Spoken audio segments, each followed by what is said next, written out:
Welcome back everyone. So ये differential equation का next lecture है और आज के इस लेक्चर में हम डिस्कस करेंगे change of the independent variable. Last जो था उसमें हम डिपेंडेंट वेरिएबल को चेंज कर रहे थे। तो स्टार्ट करते हैं। एग्जाम्पल हम डिस्कस करेंगे पहले और उसी के साथ साथ मैं आपको वर्किंग रूल भी बताऊंगी। तो मैं अलग से डिस्कस नहीं कर रही बिकॉज मैं एग्जाम्पल से स्टार्ट करती हूँ तो आपको ज़्यादा अच्छे से समझ में आएगा rather then discussing the working rule. So first example यहाँ पर है 1 + x² का whole square and double differentiate +2x 1 + x², single differentiate +4y = 0। अब क्योंकि यहाँ पर हमें इंडिपेंडेंट वेरिएबल को चेंज करना है, इफ़ सिंपल मैं dy/dx की बात करती हूँ तो यहाँ पर क्या है, y जो है वो y जो है यहाँ पे डिपेंडेंट वेरिएबल है और x क्या है, इंडिपेंडेंट वेरिएबल है। क्योंकि हम क्या कहते हैं, differentiate of y with respect to x, मतलब y का डिफरेंशिएट कर रहे हैं और x के रिस्पेक्ट में कर रहे हैं। तो जिसके हम रिस्पेक्ट में कर रहे हैं वो तो इंडिपेंडेंट हुआ, वो उस वेरिएबल के तो हम रिस्पेक्ट में कर रहे हैं ना, तो वो क्या है, इंडिपेंडेंट है। और y क्या है, डिपेंडेंट वेरिएबल है।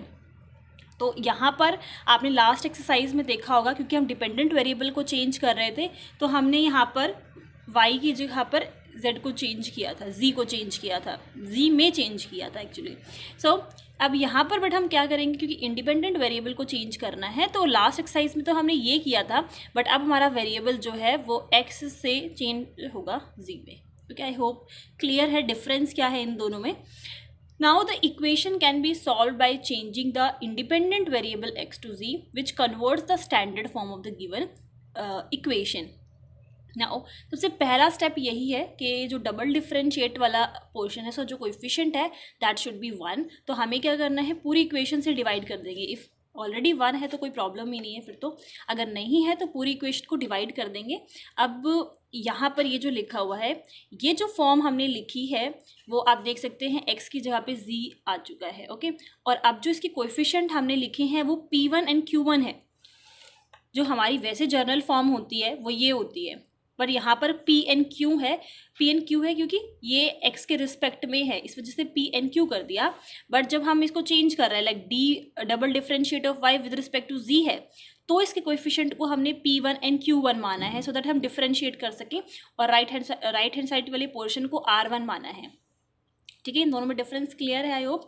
फिर से मैं रिपीट कर देती हूँ कि ये dy/dx वाला पोर्शन है, dy/dx, इस वजह से हमने इसे कोएफिशिएंट को p इसको p1 माना है, सो दैट हम डिफरेंशिएट कर सकें। और ये दोनों इसलिए हम अलग अलग मान रहे हैं क्योंकि हम क्या कर रहे हैं, इंडिपेंडेंट वेरिएबल को चेंज कर रहे हैं। ठीक है, अब यहाँ पर ये जो p1 एंड q1 है, इनकी कुछ वैल्यूज़ हैं, जैसा कि आप यहाँ पर देख सकते हैं। ये तो हमारा फॉर्म हो गया।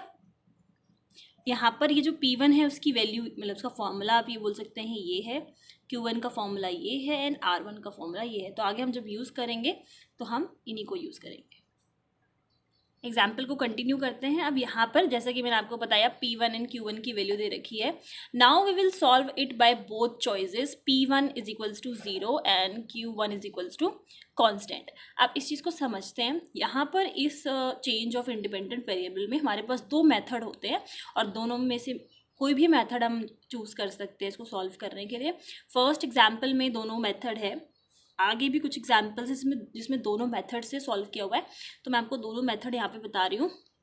फर्स्ट मेथड देखते हैं।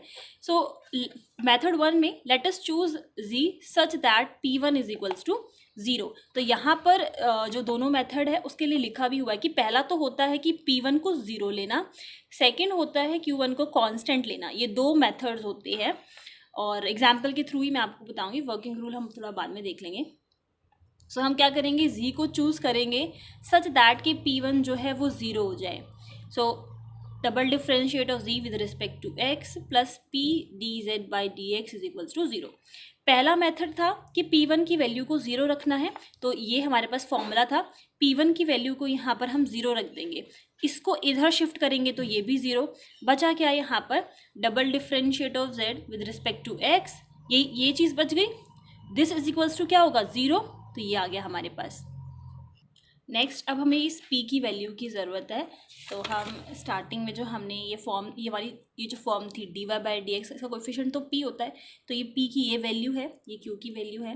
दिस इज समथिंग एल्स, ये p1 D Y by D G का कोएफिशिएंट है, तो D Y by D X का कोएफिशिएंट पी होता है। पी की वैल्यू क्या है 2x बाई 1 प्लस में एक्स स्क्वायर, तो वही वैल्यू हमने यहाँ पे सब्सटीट्यूट कर दी पी की जगह पे 2x बाई 1 प्लस में X square, this is equals to 0। Now which on integration gives z is equals to tan inverse x। अब इसको हमें निकालना है, तो क्या करेंगे, इंटीग्रेशन करेंगे, 2 बार इंटीग्रेशन करेंगे तो फिर हमें z की वैल्यू मिल जाएगी, that is tan inverse x। अब यहाँ पर हम आ जाते हैं, क्योंकि हमें यहाँ पर क्या चाहिए, dz बाई डी एक्स की वैल्यू चाहिए to put in this. Q की वैल्यू तो हमें कंपेरिजन करने पे मिल ही जाएगी। सो यहाँ पर हमने क्या करा, पहले इसको x के रिस्पेक्ट में इंटीग्रेट किया, देन इसका स्क्वायर कर दिया, क्योंकि वैल्यू चाहिए थी हमें। तो q1 की वैल्यू निकालने के लिए q की वैल्यू हम कंपैरिजन से निकाल लेंगे, which is this 4/1 plus x square और होल स्क्वायर, तो वो पुट कर दिया हमने और इसकी वैल्यू पुट कर दी जो यहाँ पर सॉल्व करके निकाला हुआ है। नाउ वैल्यूज़ पुट करने के बाद ये आपस में आप देख सकते हैं कैंसिल हो रहा है, आंसर क्या आ गया, 4 आ गया। तो अब जो हमारा ये जो Q1 की वैल्यू क्या है, 4 आ गई। अब हम आ जाते हैं इस इक्वेशन पे, क्योंकि यही हमें चाहिए था। Q1 की वैल्यू आ गई 4 और फर्स्ट मेथड में P1 की वैल्यू क्या थी, 0। ओके, तो ये जो इक्वेशन है वो किस में कन्वर्ट हो गई, double differentiate of y with respect to z plus में 4y is equals to 0। First method में हमेशा हमें क्या लेना है, P1 इज इक्वल्स टू 0 लेना है। अब जैसे ही आप, मैं फर्स्ट मेथड फिर से रिपीट कर रही हूँ, तो पहले मेथड में हमने क्या करा, P1 की वैल्यू 0 ले ली। अब क्योंकि ये आपके पास फॉर्मूला है, P1 की वैल्यू हम 0 रखेंगे और जो भी हमारे पास मिलेगा, मतलब ये आ गया हमारे पास। P की वैल्यू क्या करेंगे, इक्वेशन से जो कंपेयर करके हमें मिलेगी P की वैल्यूज़ को हम पुट करेंगे, देन इसकी वैल्यू को निकालेंगे। इसकी वैल्यू को निकालने का सिर्फ ये एक ही पर्पज़ है, दैट हमें ये चाहिए, इसकी वैल्यू चाहिए। तो उसके लिए हमें क्या करना पड़ेगा, पहले तो z की वैल्यू निकालना पड़ेगा, फिर इसको x के रिस्पेक्ट में डिफरेंशिएट करेंगे, फिर उसका स्क्वायर कर देंगे सो दैट हम Q1 निकाल लें।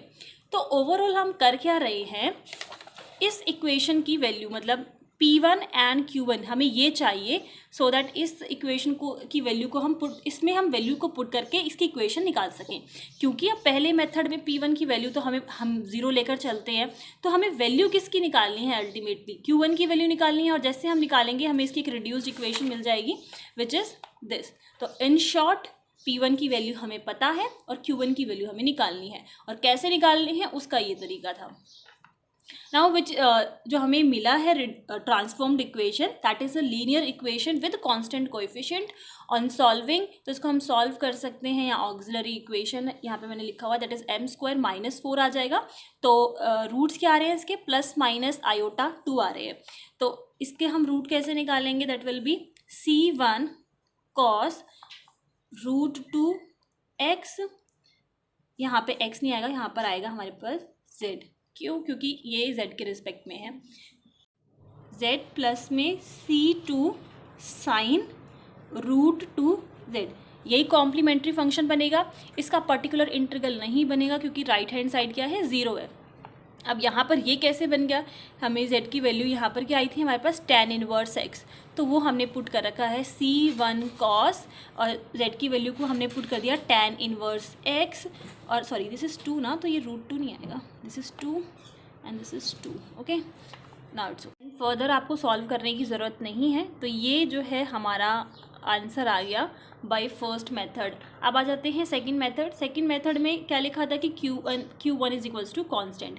पहले मेथड में हमने P1 इज इक्वल्स टू 0 लिया था, सेकंड मेथड में हम लेंगे Q1 is equals to constant. अब ये कॉन्स्टेंट लेना है तो फॉर द जो सिंप्लीफिकेशन जो होगी वो इजी तब होगी जब हम 1 ले लें उसकी वैल्यू, थोड़ा सा इजी हो जाएगा सॉल्व करने में, इसलिए कांस्टेंट ही लेना था। तो हमने Q1 की वैल्यू ले ली 1।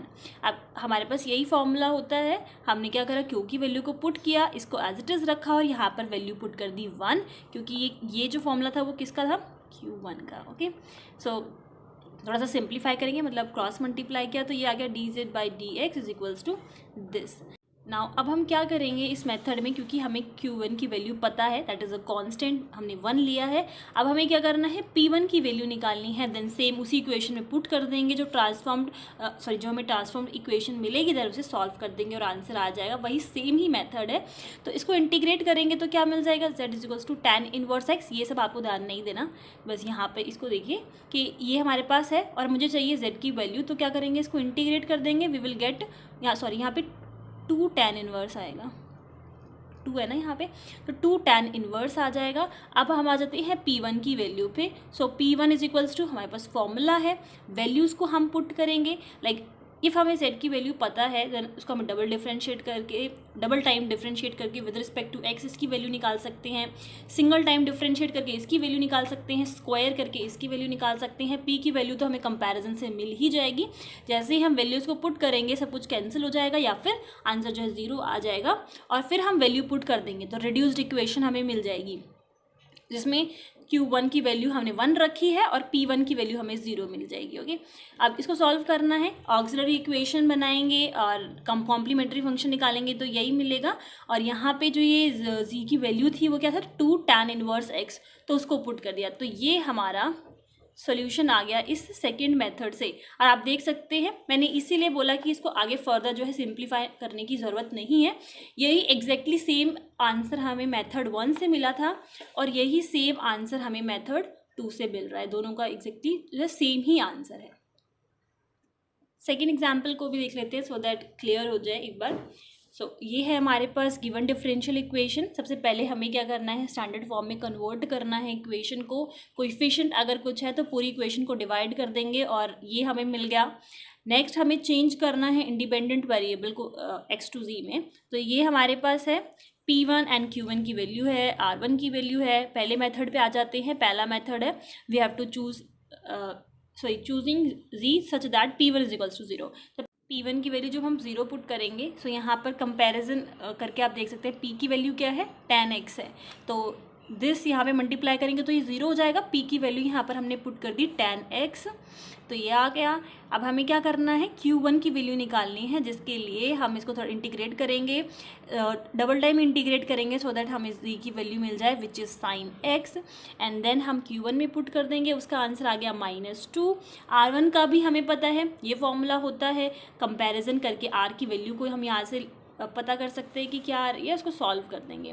Then the transformed equation will be this. अब हमें सबकी वैल्यू पता है, P1 की वैल्यू पुट कर दी, Q1 की वैल्यू पुट कर दी, R1 की वैल्यू पुट कर दी, और वैल्यूज़ पुट करने के बाद हमें जो इक्वेशन मिलेगी देन हमें क्या करना है, इसको सॉल्व करना है, complementary function and particular integral निकालना है, देन हमें सॉल्यूशन मिल जाएगा। ओके, यहाँ पर जो भी इक्वेशन लिखी है यहाँ पे हम ये जो z होता है उसकी वैल्यू को पुट कर देते हैं। ठीक है, तो आपको वैल्यू को पुट करना है, जैसा कि यहाँ पे sin x आया था, हमें z की वैल्यू तो मिलेगी ही, तो हमें ध्यान रखना है उसकी वैल्यू को चेंज कर देना है उसके ओरिजिनल फॉर्म में।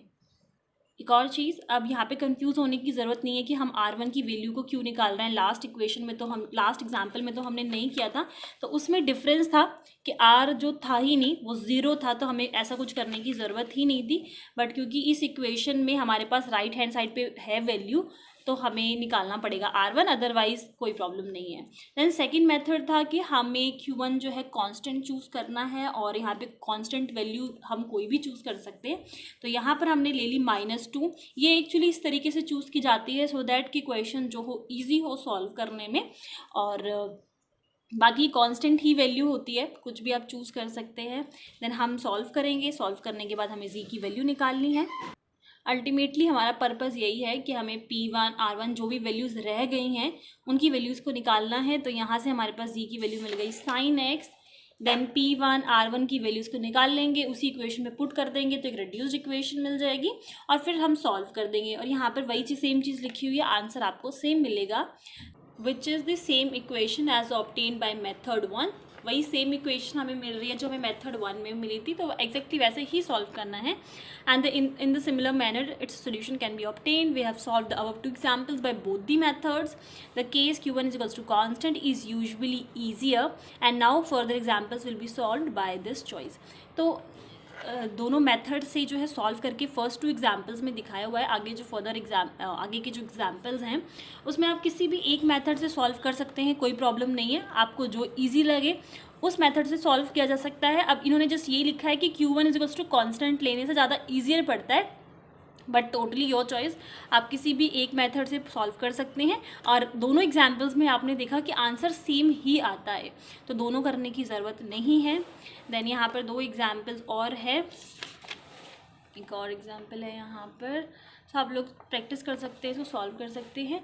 नेक्स्ट वीडियो में हम डिस्कस करेंगे एक्सरसाइज नंबर 4 के बारे में, which is about solutions by means of operational factor. Actually जो हम एक्सरसाइज सॉल्व कर रहे हैं इसे पूरी एक यूनिट बन जाती है, इसलिए मैं एक एक एक्सरसाइज करके मतलब बता रही हूँ।